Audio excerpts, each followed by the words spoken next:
Il est 15 heures. Merci si vous nous rejoignez sur Télé Djibouti dans cette édition de votre journal de 15 heures. Les titres de l'actualité.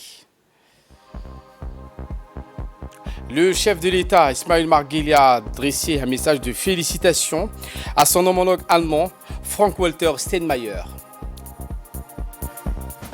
Également dans l'actualité de ce 15 heures, au Brésil, Lula et Bolsonaro qualifiés pour le second tour des élections présidentielles. Voilà pour les titres. Merci si vous nous rejoignez sur Télé Djibouti. Le président de la République, Ismail Marguerite, dans le contexte actuel de commémoration de la fête nationale allemande, souhaitait davantage de progrès, de prospérité et d'épanouissement au peuple ami allemand. Ces vœux du président de la République sont intervenus dans un télégramme de félicitations envoyé au président allemand Frank-Walter Steinmeier. Le gouvernement et le peuple de Djibouti se joignent à moi pour exprimer leur sympathie à la nation amie allemande, a dans ce message écrit le président Ismail Marguerite, qui s'est réjoui du renforcement sans cesse continu, caractérisant les relations d'échange et de coopération entre les deux pays et les deux peuples. Soyez sûr, Monsieur le Président, que vous trouverez toujours auprès du gouvernement et du peuple de Djibouti tous les concours nécessaires au raffermissement des liens déjà privilégiés entre nos deux nations, a par ailleurs noté le chef de l'État, réitérant ses chaleureuses félicitations à son homologue Frank-Walter Steinmeier et à l'ensemble du peuple ami d'Allemagne.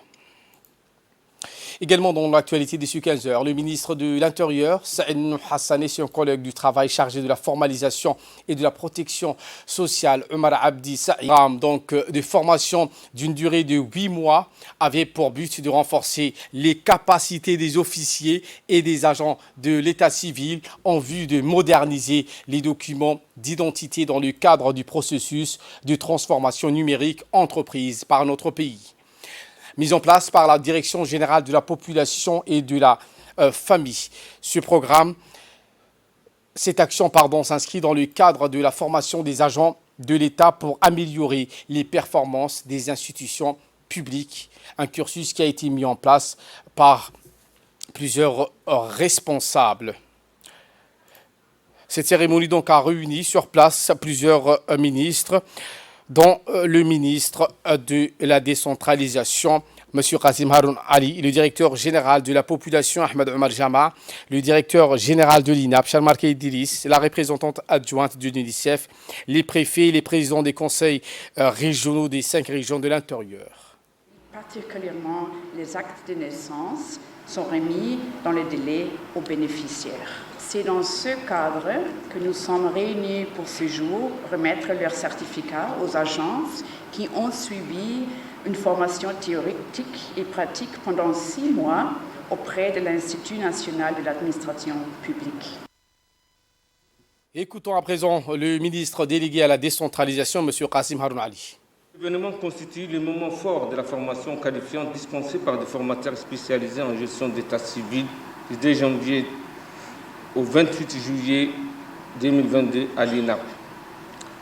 Comme vous le savez, l'état civil est le moyen permettant au pays l'enregistrement continu et exhaustif des naissances, des décès et de la situation maritale de leurs habitants. Cependant, ce sont en effet des hommes et des femmes qui reçoivent et conseillent les citoyens lors de grands événements qui jalonnent leur vie et qui délivrent les différents actes nécessaires à l'ouverture de leurs droits. À l'occasion de faits heureux, le mariage ou les naissances, ou à l'occasion des événements plus tristes lors du décès d'un parent. La question des ressources humaines est au cœur du système de gestion d'état civil,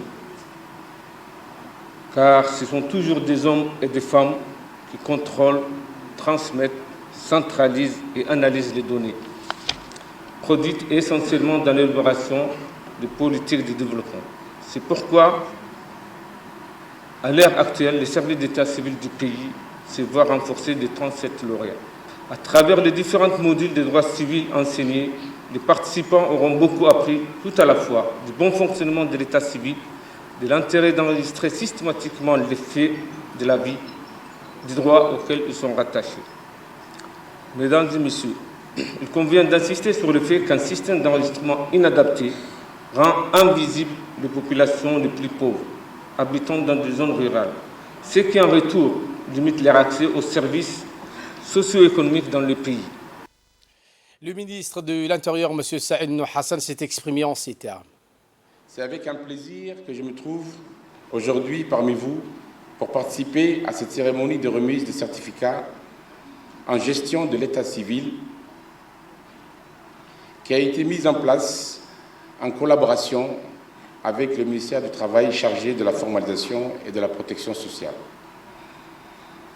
Mesdames et messieurs, l'état civil est un point névralgique de l'administration publique. Les officiers et les agents de cette institution doivent impérativement bénéficier d'une formation de qualité afin qu'ils puissent servir les citoyens avec compétence, sérieux et professionnalisme. Cette formation professionnelle certifiante a vu la participation des agents d'État civils et des employés des préfectures de Djibouti-Ville ainsi que ceux des 5 régions. L'objectif de cette formation, qui a été étalée sur une durée de 7 mois, a consisté à renforcer les capacités dans 3 domaines très importants, à savoir en communication et en rédaction administrative, en management et en leadership, en système informatique et biométrique. Mesdames et messieurs, le ministère de l'Intérieur donne une importance capitale à la formation professionnelle de son personnel afin que ces derniers puissent servir avec efficacité la population. Le ministre du Travail chargé de la formalisation et de la protection sociale, M. Omar Abdi Saïd, s'est également exprimé. Voici ses propos. C'est un honneur et un immense plaisir d'être parmi vous à cette cérémonie de remise des certificats aux officiers et agents de l'État civil, de la Direction générale de la population et de la famille. Ce cursus qui vient de prendre fin a été mis en place par l'Institut national de l'administration publique, INAP, que je salue ici, le perfectionnisme et l'expérience et les qualités de ces fonctionnaires chevronnés avec son équipe. Je salue également le jeune doyen, magistrat, brillant, qui a pu prendre cette lourde responsabilité sur son épaule. Et je félicite à ce propos également l'ensemble des lauréats que vous êtes, mesdames et messieurs. Cette action s'inscrit dans le cadre de la formation permanente qui fait partie de la feuille de route de son Excellence, le Président de la République de Djibouti, son Excellence Haji Ismaël Marguilé, pour que l'administration djiboutienne soit à la hauteur des défis qui les attendent. Grâce à ce partenariat entre le ministère de l'Intérieur, mon collègue ici présent, Saïd Nour, et le ministre de la Décentralisation, M. Kassim, qui n'ont pas ménagé leurs efforts pour que cette formation puisse avoir lieu et finir dans de bonnes conditions, comme nous le voyons ce matin. Aujourd'hui, l'Institut national de l'administration publique dispose d'une équipe formée, très motivée, capable d'offrir un parcours sur mesure pour chaque service afin de répondre à ses besoins. Le ministre de l'Économie et des Finances, en étroite collaboration avec l'Agence française de développement et l'Union européenne, a abrité une cérémonie de signature de convention d'un montant total de 40 millions d'euros visant à améliorer les conditions d'accès à l'eau et à l'assainissement à Djibouti. Ces nouveaux fonds, en partie délégués par l'Union européenne à l'AFD, viennent renforcer l'engagement de la Team Europe dans ce secteur. De nouveaux projets signés visent à améliorer le traitement des eaux usées dans plusieurs localités de la ville de Djibouti, plusieurs communes de la ville de Djibouti, dont notamment la commune de Balbala et la commune de Razdika. Le premier PRERA 3 vient compléter donc les financements déjà alloués par l'UE à l'AFD sur le PRERA 1 et 2, ce qui permettra également d'accroître le réseau d'assainissement de 5 quartiers de Djibouti-Ville. La pression démographique en milieu urbain nécessite une politique cohérente de gestion de l'urbanisme et de l'environnement pour l'avenir du pays.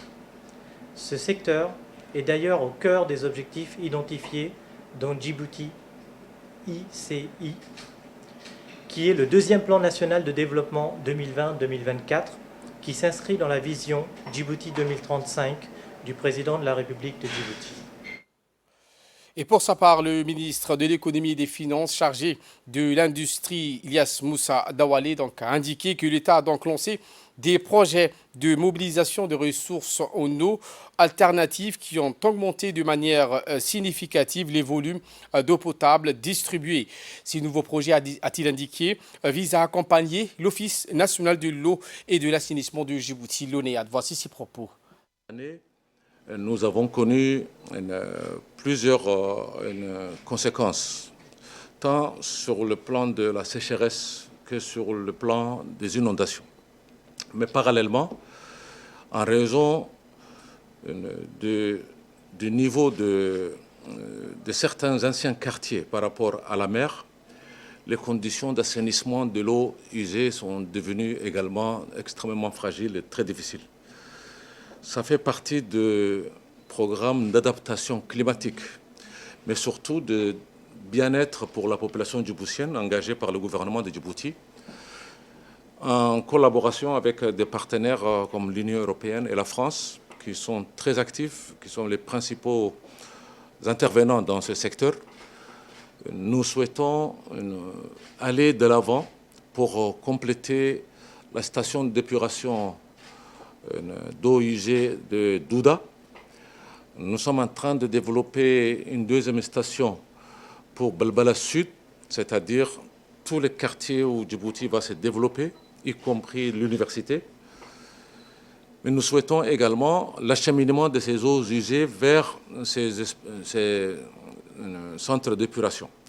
En l'occurrence, une première partie de financement a été déjà exécutée pour 7 bis, Cité-L'air, et également vers quartier 6, quartier 4 et quartier 5 font partie maintenant de ce programme pour permettre le financement additionnel pour ces quartiers.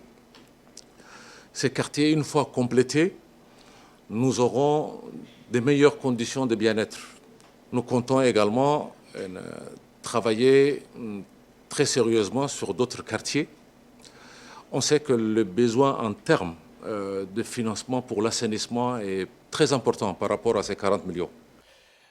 Le colonel Waïs Omar Bokoré, commandant de la garde-côte, a accueilli dans la salle d'honneur de la direction générale de l'administration de la garde-côte djiboutienne le général de brigade aérien Laurent Boité, commandant des forces armées françaises stationnées à Djibouti. Le général Boité a été accueilli avec les honneurs dus à son rang par les troupes d'honneur de la garde-côte et les officiers de l'institution. La délégation menée par le général a été ensuite conduite au salon d'honneur où le colonel Waïs Omar Bokoré a saisi cette occasion pour présenter les missions et les capacités opérationnelles de la garde-côte djiboutienne ainsi que les infrastructures et les installations de l'institution.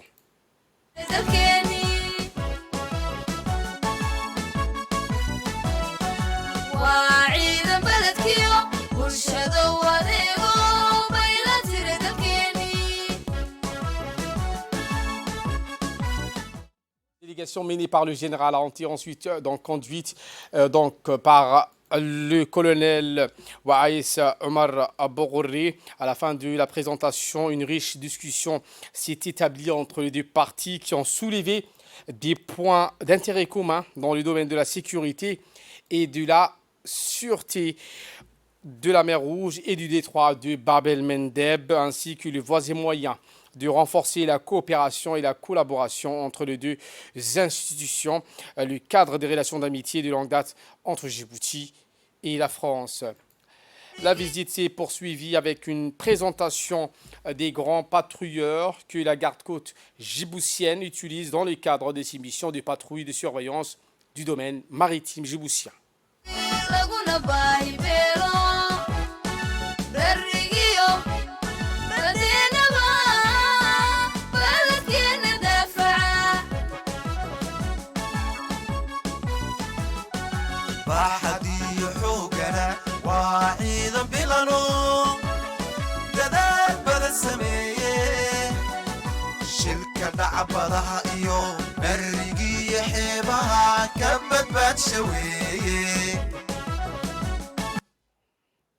L'actualité dans les régions à présent, à Obok, qui a abrité une séance ordinaire de l'Assemblée régionale, une importante assise que le Conseil régional a souhaité élargir et qui a vu la participation également du préfet de la région Banoïta, M. Abdelmalik Mohamed Banoïta, les chefs des villages, dont Abdallah Hassan Meiki, le médiateur délégué, des responsables des forces de défense et de sécurité, représentés par le colonel de Riao, le régiment interarmes de Dabok, celui de la police, les responsables des services déconcentrés, des notables, les membres de la société civile. Une séance qui a débuté avec une présentation de vidéoprojection des activités concernant les projets réalisés par l'ADIL pour les années 2020-2021. Il a également été projeté la matrice du projet du PDR 2021-2025. Ensuite, le président du conseil régional, Mohamed Hummad Ismail, a fait une intervention au cours de laquelle il a tenu à remercier les participants pour leur présence. Il a mis également l'action sur les actions prioritaires de ce nouveau mandat. Le président Mohamed Hummad a sollicité la participation de tous les acteurs concernés, qui est fortement donc, il a également indiqué et a fait une communication aux participants que le cimetière, la clôture du cimetière de Cheikh Burhan Dabok est menacée. Enfin, le préfet de la région, Abdelmalik Mohamed Banoïta, également a tenu à saluer cette initiative donc, qui est d'élargir cette séance du conseil régional. Voici ses propos.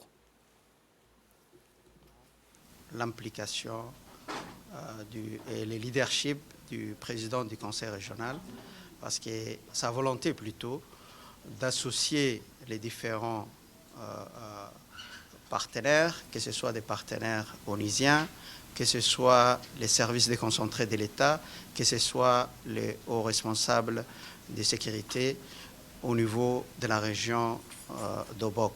Cela démontre beaucoup de choses. Cela démontre son esprit d'ouverture, son engagement et sa volonté d'améliorer des choses et d'impliquer et d'associer à la fois tous ses partenaires, mais également les notables et aussi la société civile. En tout cas, nous vous disons ici, haut et fort, que nous serons à vos côtés, engagés pour que le quotidien de la population de la région d'Obok s'améliore. C'est un objectif commun qui nous a été assigné, qui nous a été décrété à travers nos missions respectives par les chefs de l'État, son Excellence M. Ismaël Omar Guelleh. À ce titre, nous allons conjuguer avec vous tous les efforts nécessaires afin qu'on puisse atteindre ces objectifs que vous avez tout à l'heure définis, parce que vous êtes la porte-voix de la population. Les doléances vous sont transmises, comme vous avez tout à l'heure évoqué. Moi, je vais rappeler un point qui me paraît aussi important. Sans quiétude, point de développement. Donc, il faut qu'on associe les deux. Il faut qu'il y ait la quiétude. Qu'est-ce qu'est la quiétude? La quiétude, il faut qu'on arrive à rassurer la population. Comment on peut assurer la population? C'est à travers des actions communes. C'est l'heure de l'appel à la prière à la Asr. Je vous retrouve dans quelques instants. Dans l'actualité internationale, Jair Bolsonaro et Lula da Silva qualifiés tous les deux pour le second tour. Le président sortant Jair Bolsonaro et l'ancien président Luiz Inácio Lula da Silva participeront au second tour de l'élection présidentielle le 30 octobre, a annoncé aujourd'hui le tribunal supérieur électoral du Brésil à l'issue du dépouillement d'environ 99,6% des machines à voter. Lula a obtenu 48,3% des votes contre 43,3% pour M. Bolsonaro. C'est ce qu'a déclaré l'agence de dépouillement des bulletins des votes. Selon la loi électorale brésilienne, un candidat doit obtenir plus de la moitié des voix pour être élu dès les premiers tours. Le président du TSE, Alexandre Moraes, a indiqué plus tôt que la journée s'était déroulée normalement, sans incident majeur. Au total, 156,4 millions de Brésiliens étaient appelés à participer aux élections du président, du vice-président, des gouverneurs, des sénateurs et des députés fédéraux de l'État. Voilà pour l'essentiel de ce 15h. Merci à vous de nous avoir suivis. Très bon suivi des programmes sur Télé Djibouti.